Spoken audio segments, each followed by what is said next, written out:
પોપટરામ બાપાની, લાવેશ્વર નાથની, ભોગમેશ્વર નાથની જય.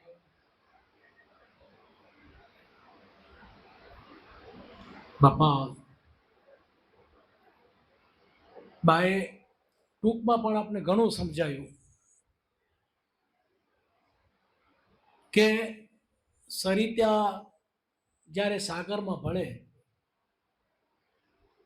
ત્યારે જ એને સંતોષ થાય. અત્યારે કેટલું પાણી વેસ્ટ જાય છે, કેટલો બધો વરસાદ વરે છે, આખરી સાગર સમુદ્રમાં સમાય. તો બ્રહ્મ જ્યારે બ્રહ્મમાં સમાશે, જ્યારે આપણે આપણા સ્વરૂપને ઓળખશું ત્યારે આપણે શિવ કહેવાશું. પણ સદગુરુ મહારાજ આપણે એમ કહે રહ્યા કે પ્રભુ બીજો કોઈ નથી. જે આપણી ઘટની અંદર જે ચૈતન્ય સ્વરૂપ આપણું છે એ આત્મા જે છે. તો આત્મા આપણી અંદર છે તો આપણે ભગવાન કોને કહીએ? આપણે જ કહીએ ને કે તમારું પોતાનું સ્વરૂપ ઈશ્વર સ્વરૂપ છે. તો બાપા એમ કહેતા કે બાપા જો ભગવાન થઈને ભગવાનને ગોતવા જાવ તો મળે હે? તો આપણે એટલું સમજવાનું છે કે આપણે આટલું બધું સ્મરણ કર્યું છતાં આપણું બાએ વાત કરી કે વૃત્તિ જ્યાં સુધી નથી સમાતી, વૃત્તિ વાસના જ્યારે આપણી અંદરથી જાહે ત્યારે મન છે ને કાંઈ કૂણું પડે એમ છે. તો કે મન પવન છે ને, આ મન પ્રાણનો એક ટુકડો છે. જો મનને જો કાબુમાં કરવું હશે તો બાપા આપણે સદગુરુ મહારાજે જે આપણે ક્રિયા બતાવી શ્વાસ અને ઉશ્વાસ, એનાથી જ મન કંટ્રોલમાં થાય એમ છે. બાકી ઘેટા સમાધિ બાંધીને ગમે આટલા કલાક બેહો ને, મન તો તમારું ભાગવાનું જ છે. કેટલી સમાધિ લગાવો, પણ આપણા બાપાએ કીધું ભાઈ સહજ સમાધિ છે. સહજ સમાધિ આપણી અંદર જ છે, છતાં આપણે બહાર ગોતીએ એ બધાને ખબર જ છે. જો ચેતના આપણી અંદર, ચૈતન્ય સ્વરૂપ આપણી અંદર ચેતના જે છે,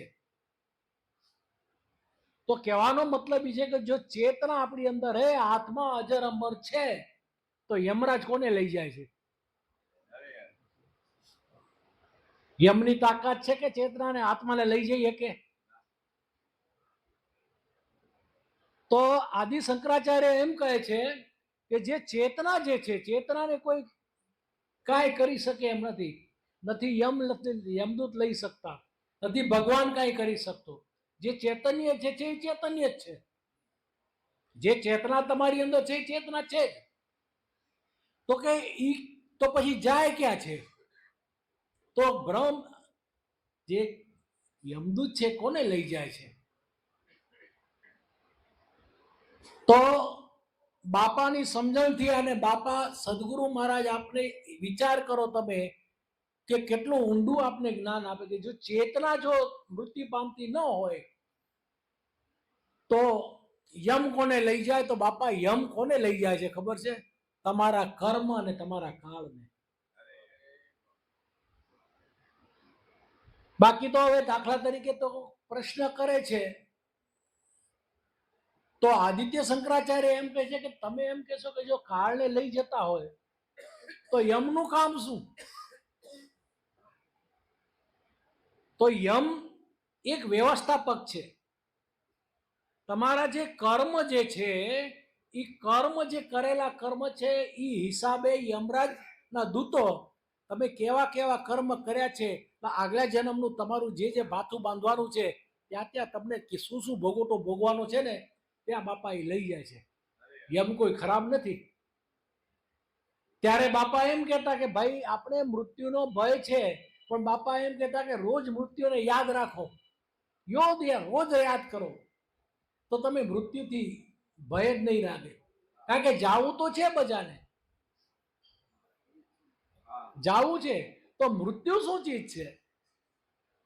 તો જેવી રીતે બાપા કહેતા ને કે ભાઈ ઈ કોઈ વસ્તુ નથી, ઈ તો ખાલી કપડાં બદલે છે, દેહ બદલે છે, આ કપડાં બદલે છે. તો કપડાં બદલવાનું આત્માને શું જરૂર છે? તો કે બાપા કે ભાઈ તમારું આ જે શર્ટ છે એ શર્ટ એકદમ ફાટી ગયો ને જૂનું થઈ જાવ તો તમે બદલો કે નહીં? એવી રીતે તમારું ચેતના જે છે એ ચેતના બદલે છે. ભાઈ આત્મા તો મરતી નથી.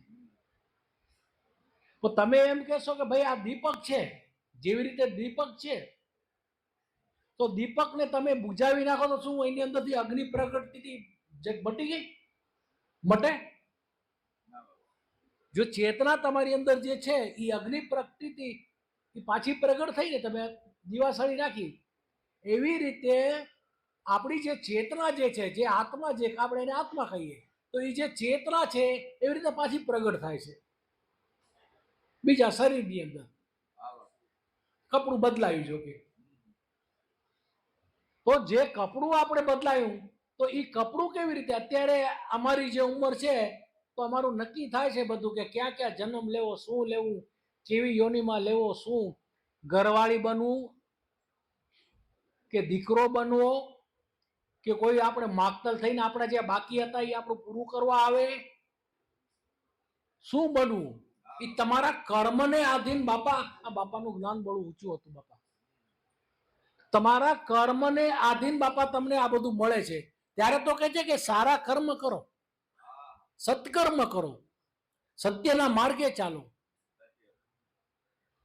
પણ આપણે બધા એમ વિચારીએ છીએ કે ભાઈ આપણે ધ્યાનમાં બેસી અને કાપ સિદ્ધિ પ્રાપ્ત કરી. તો સિદ્ધિ પ્રાપ્ત કરીને શું હાલ્ય મારવાના છો? સિદ્ધિ પ્રાપ્ત કરવા માટે એમ થાય કે ભાઈ તમે જગતને બતાવવા માટે હું કઈક જાણું છું. ગંગા સતીપાનભાઈ એ શું કીધું કે સિદ્ધિને 3 સમાન ગણ્યું. પણ જગતને એમ થાય કે ભાઈ હું 7 ચક્ર, બાપા ચક્રમાં પહોંચી જાય પાછા કે 7 ચક્ર આપણે જાગૃત કરીએ, આમ કરીએ તો ભ્રકુટી બાદ શું આપણે ત્રિકાળ બાદ જ્ઞાન થઈ જાય. અરે જ્ઞાન તો સદગુરુ મહારાજે તને પહેલું જ દઈ દીધું. ત્રિકાળા બાદ જ્ઞાન તો તમને આપી દીધું, તમને મોક્ષ પદ આપી દીધું. જ્યારે ગુરુ વચન તમને આપ્યું ત્યારે જ તમને મોક્ષ પદ આપી દીધું. બીજે ક્યાં ભટકવાની જરૂર છે આપણે? મોક્ષ એટલે મોક્ષ કોને કહેવાય? તમે મોહમાંથી ક્ષણ થઈ જાઓ એને મોક્ષ કહેવાય. ને આપણે મોહમાં લાગ્યા પડ્યા છીએ, મોહ માયામાં. મોહમાંથી ક્ષય કરવા માટે બાપાએ આપણે ગુરુ વચન દીધું, તોય આપણે બીજું કઈક વચન ગોતો, આનાથી કઈક બીજું ભારે હશે. હે ક્યાં મળે ભગવાન? જે ભગવાન સાચો છે એને પછી ખોટો માનો તમે, આનાથી કઈક બીજો હશે. અરે બાપા સદગુરુ મહારાજ ચૈતન્ય સ્વરૂપ જે છે એ સગુણ સ્વરૂપે તમારી સામે છે, અને નિર્ગુણ સ્વરૂપે સોહમ શબ્દ તમને દીધો ને એ નિર્ગુણ સ્વરૂપ છે. બાપા આ શબ્દ આપને જે આપ્યો ને એને સગુણ સ્વરૂપે લાવવા માટે ગુરુ મૂર્તિ નિહાળવાની વાત છે. આરતીમાં કહે છે ને કે ગુરુ મૂર્તિ નિહાળી તો શાંતિ તપધારી, કે ધન્ય દિવસ રૂડો આજ કે મારા સદગુરુ મારા શ્યામ બેઠા. જ્યારે સદગુરુ મહારાજની મૂર્તિ દેખે કે પાપ પુણ્ય થયા મારા પ્રલય, પાપને કર્મ પ્રલય થઈ જાય.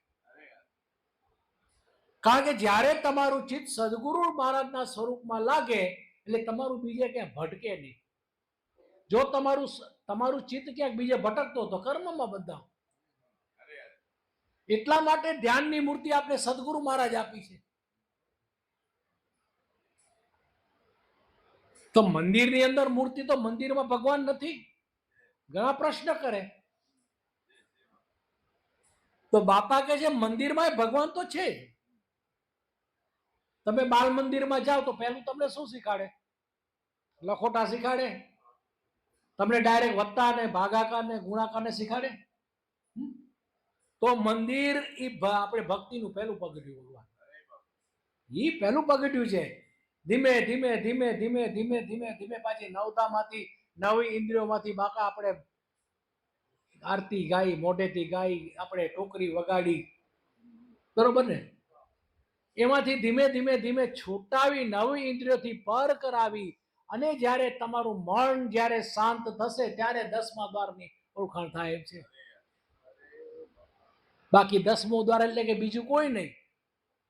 10મો દ્વાર એટલે કે તમને જે સદગુરુ મહારાજે જે ગુરુ વચનનું સ્મરણ કરવાનું કીધું કે શ્વાસ અને ઉશ્વાસથી તમે જે સ્મરણ કરી રહ્યા છો અને જે તમને જ્ઞાન થાય છે એ તમારો 10મો દ્વાર. બીજો કોઈ દ્વાર નથી બાપા, કોઈ દરવાજો નથી.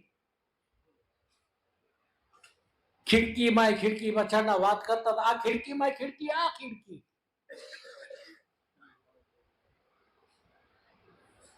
જેવી રીતે લાભુ દાદાએ ભજનની અંદર કીધું કે જોજો ચુંદડીનો ચમકારો કે ઉડે પલની વાર મારે, કે એને કુબુદ્ધિનો મેલનો સંગ કે ભારી જાશે કાળ મારે.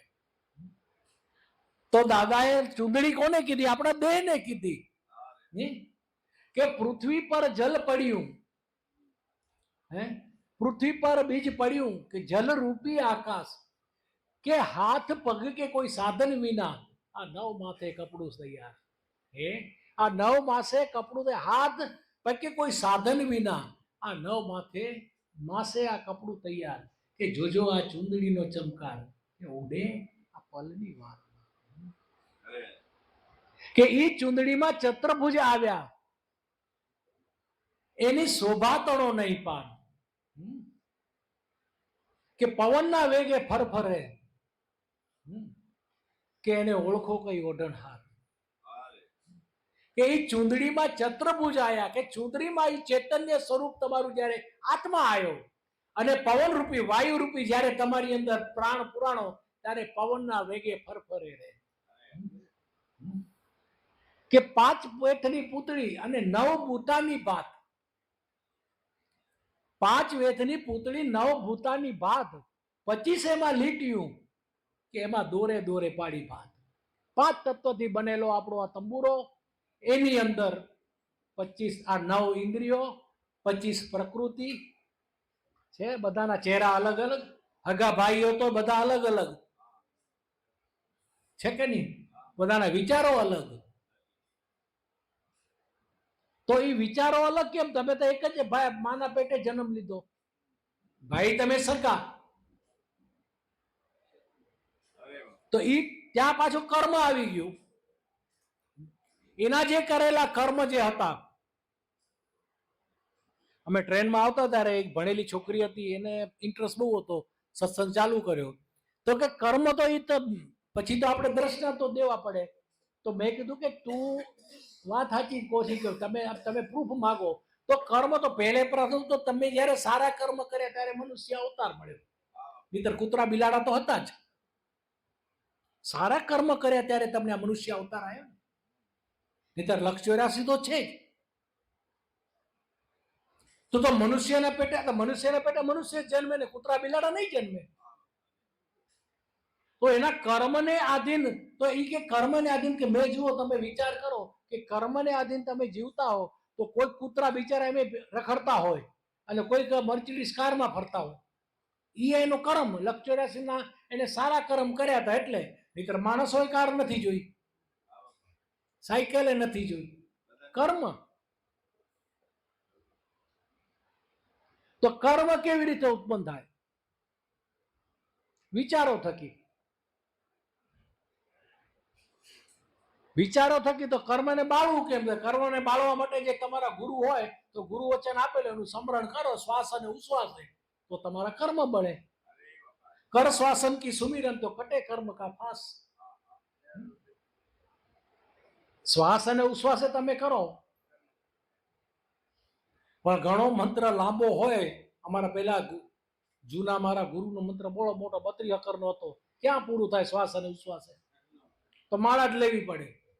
હવે માળા લેવા જાવ તો મણકો ફર્યો કે નહીં, મણકો ફર્યો કે નહીં, કે મેર કઈ આવે, કઈ આમ આંખે લગાડે.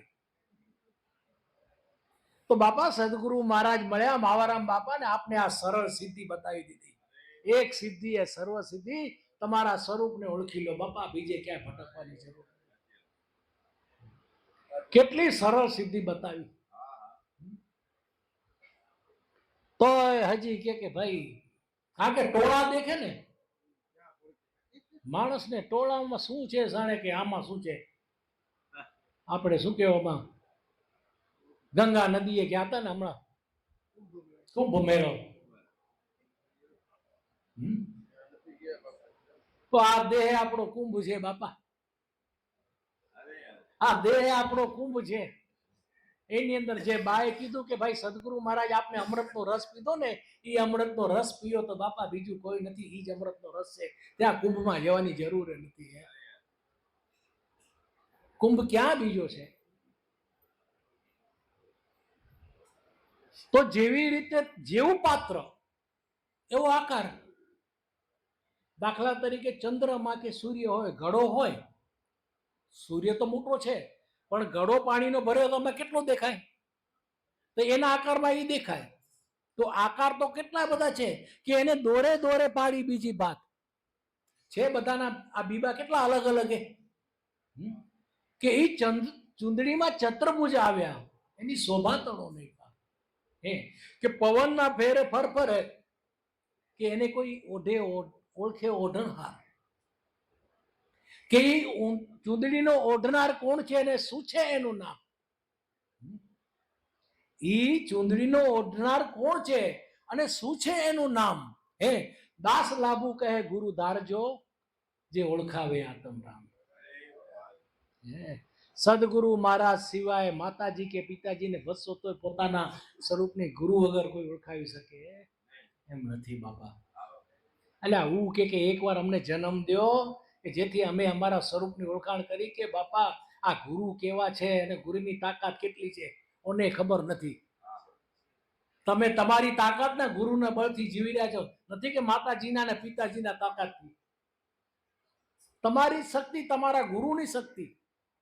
અને જે ગુરુએ નિરાકાર રૂપી તમને જે શબ્દ આપેલો છે, જે સ્વરૂપની અંદર જે તમે સોહમ શબ્દ જે દેખાયેલો છે એ જ બ્રહ્મ છે. એ બ્રહ્મ સ્વરૂપે જે શબ્દ આપ્યો છે એને સાકાર કરવા માટે તો સદગુરુ મહારાજની આપણે મૂર્તિ દીધી. એને ધ્યાનમાં લ્યો તો તમને થાય. તો એક ભાઈ પૂછતા હતા કે ભાઈ ગુરુ મૂર્તિ નિહાળી બરોબર હે, તો ગુરુ મૂર્તિ ક્યારે દેખાય? તો જ્યારે તમે વધારે સ્મરણ કરો અને જ્યારે તમને સાક્ષાત્કાર કોને કહેવાય? તો કે જ્યારે આંખ બંધ કરો, ગુરુ મૂર્તિનું આમ ધ્યાન, નામ લ્યો ગુરુનું અને તમને મૂર્તિ દેખાય એટલે સમજી સાક્ષાત્કાર. બીજો કોઈ ચાર હાથ વાળો આવવાનો નથી. ચાર હાથ છે ને એ ચાર વેદનું વાત છે, અને ત્રણ મોઢા છે એ ત્રણ ગુણનું પ્રતીક છે. બીજા કોઈ ચાર હાથ હોય, ચાર હાથ હોય તો ખમીસ કેવી રીતે પહેરે? ઓલા 10 માથા હોય તો ભાઈ તમે વિચાર તો કરો, હું એ કેમ પણ હું કેમ પહેરવે? આ તો બાપા માવારામ બાપા મળ્યાથી ખબર પડી કે રાવણ કયો આપણી પાસે બેઠો. ઈ બીજો કયો રાવણ? કયો રાવણ? અભિમાન. તો બાપા જેમ બને એમ વધારે ગુરુ વચન આપણે બાપા જુઓ, આ ગુરુ વચન, આ ગુરુ પૂર્ણિમા જે છે, કાલે જે આપણું જે આપણા માટે તો રોજ ગુરુ પૂર્ણિમા છે, પણ ગુરુ પૂર્ણિમા આપણા માટે 12 મહિના 12 માસની પરીક્ષા. કે ગુરુના શરણમાં જવું, વર્ષમાં એક વખત જવું જરૂરી છે. ત્યારે તમારા લેખાજોખા થાય કે તમે જે પ્રશ્ન કરો તેના ઉપરથી ગુરુને ખબર પડે કે આ મારો શિષ્ય, આ મારો સાધક ક્યાં સુધી પહોંચ્યો ને કેટલું ભજન કર્યું એમાં ખબર પડી જાય એના પ્રશ્ન ઉપરથી. બાપા કહેતા પહેલા ધોરણનું છે કે બીજા પદનું છે કે ત્રીજા પદનું છે, ક્યાં પહોંચો, પહેલા ધોરણમાં પહોંચો કે બીજામાં પહોંચો, એના પ્રશ્ન ઉપરથી ખબર પડે કે ભાઈ ભજન કર, ભજન કર તો ખબર પડે. જેટલું તમે ભજન કરશો એટલું બાપા અંદરથી ક્યાંય ગુરુ ને શિષ્યમાં કાંઈ ફરક નથી, બે અપ્રોચ છે. પણ જેટલું ગુરુએ પોતાના સ્વરૂપની ઓળખાણ કરી, એમના ગુરુ પાસેથી ગુરુ વચન લઈને સ્મરણ કરી, રાત દિવસ એક કરી અને સુરતા શબ્દનું એક કરીને બાપા તમારી સુરતા, એની સુરતામાં આપને રાખી અને જેને ગુરુની સુરતા ગુરુમાં રાખી અને ગુરુ એની સુરતા શિષ્યમાં રાખી. બે ઓતપ્રોત થઈ ગયા બાપા, એક જ છે, બીજું કોઈ અલગ નથી. એમ ન જાણતા. લાખો જોજન દૂર તમે બેઠા હો ને, લાખો જોજન દૂર તમે બેઠા હો, સુરતા તમારી એક થાય એટલે ગુરુની સુરતા એક બંધાય. એના માટે દોરડાની જરૂર નથી. છે તમે યાદ કરો તો ગુરુ તમને યાદ કરનાર છે. તમે પછી કહેશો કે ભાઈ સાસ બી કભી બહુ છે, જેઠાલાલ ને ઈ જુઓ તો પછી ગુરુ યાદ આવે? તમારે તો ટીવી એ બુટું બાળ્યું છે.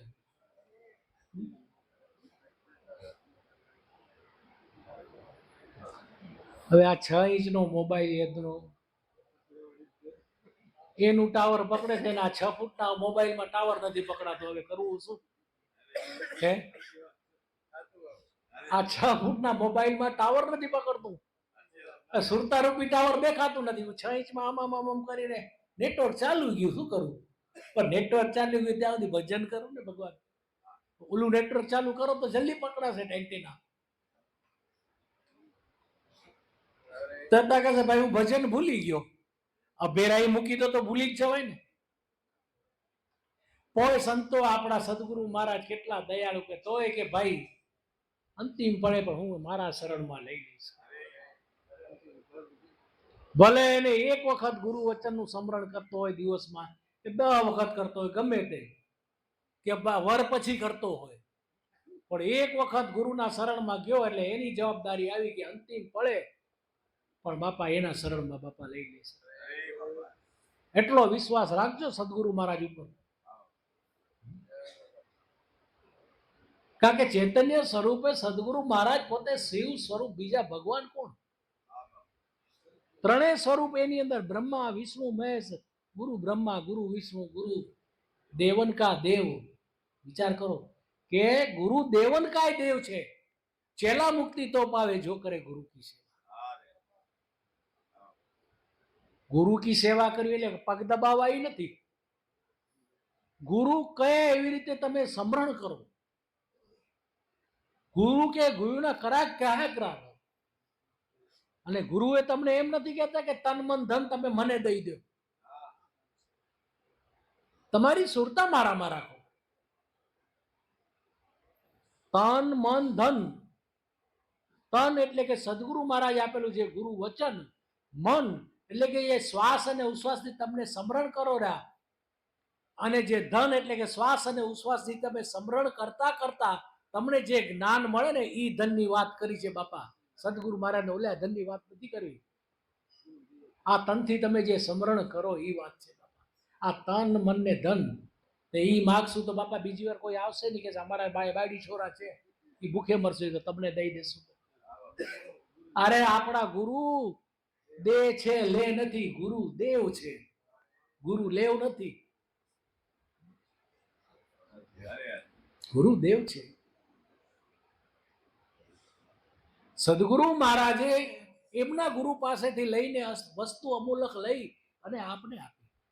સદગુરુ એ મોજ પર કરુણા કરી, વસ્તુ અમૂલક લઈ મને અર્પણ કરી. સદગુરુ એ મોજ પર કરુણા કરી, માંગ્યું મારા નાથ એટલું આપ્યું. માંગ્યું મારા નાથ એટલું આપ્યું. કાયમ સદગુરુ તમા શરણમાં રાખજો. કાયમ સદગુરુ તમા શરણમાં રાખજો. માંગ્યું મારા નાથ એટલું આપ્યું. માંગ્યું મારા નાથ એટલું આપ્યું. ખરા ખોટાનું દાન મુજને કરાવ્યું. ખરા ખોટાનો કાન મુજને કથાવ્યું, પાપ ને પુણ્ય મુજને આવ્યા, પાપ ને પુણ્ય મુજને કાયમ સદગુરુ તમા ચરણમાં રાખજો, કાયમ સદગુરુ તમા ચરણમાં રાખજો, મારું મારા ના કઈકલું આપ્યું, મારું મારા ના કઈકલું મજદરીએ નાવ મારી ડગમગે છે, મજદરીએ નાવ મારી ડગમગે, આરી લાવી મુજને આરી, આરી લાવી મુજને કાયમ સદગુરુ તમા ચરણમાં રાખજો, કાયમ સદગુરુ તમા ચરણમાં રાખજો, માજુ મારા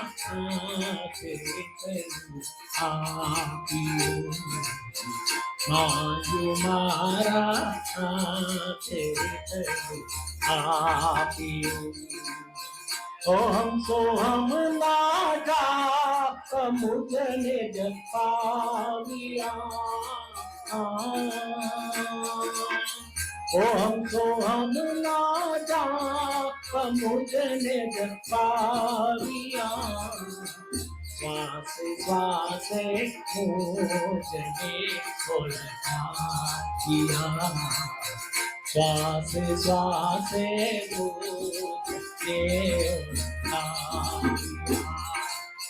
કાયમ સદગુરુ તમા ચરણમાં રાખજો, કાયમ સદગુરુ તમા શરણમાં રાખજો, મારું મારા આપે તેવું આપ્યું, મારું મારા નાથે તેવું આપ્યું, બ્રહ્માયગની ગાત ફાસળ કાવ્યા,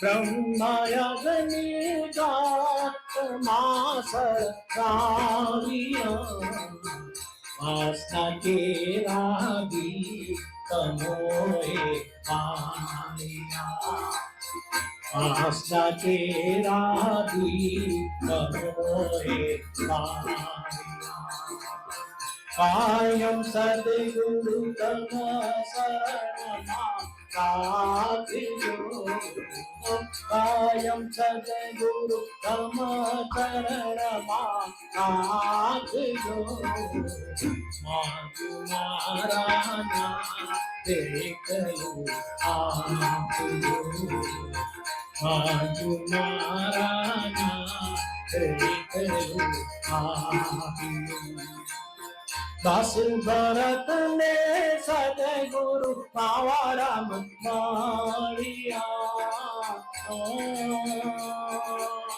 દાસ ભરત ને સદગુરુ પાવારામ મળ્યા, ઘટમાં તન પાગવેરો આવ્યા, ઘટમાં તન પાગવેરો કાયમ સદગુરુ તમા શરણમાં રાખજો, કાયમ સદગુરુ તમા શરણમાં રાખજો, માજુ મારા હાથે કરું આપી, બોલો સતગુરુ દેવજી જય, મારા બાપા